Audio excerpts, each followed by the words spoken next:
you'd be surprised at how many people I've spoken to and they just don't even know what a client and candidate care process is. But anyway, the point here is qualification all the way through to start date. Map out the entire journey. Look at all the challenges and problems that you would encounter for your niche and your market specifically, because there's going to be some really specific challenges that come up in our niche is to do with qualifications and the skills and expertise in very particular industries, markets, and sector specialisms.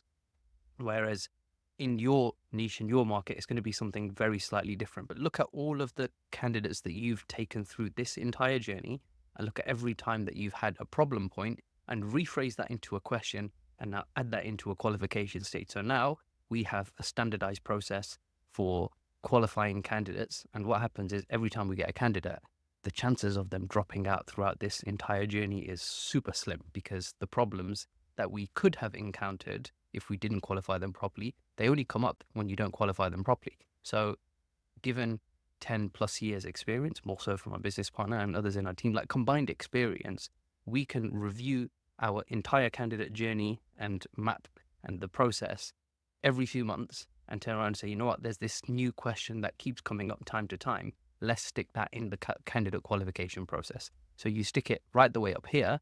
And then what happens is every time you qualify a candidate, you preempt every single problem and challenge that could come up right the way up until the start date.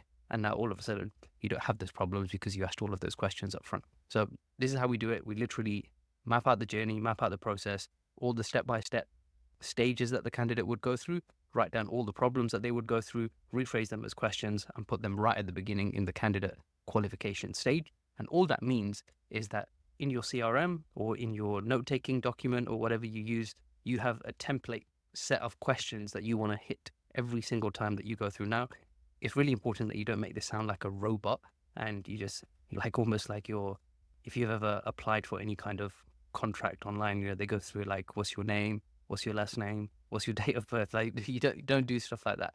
Go with the flow of the conversation because it has to be a relationship-based conversation, but ask them some of these questions.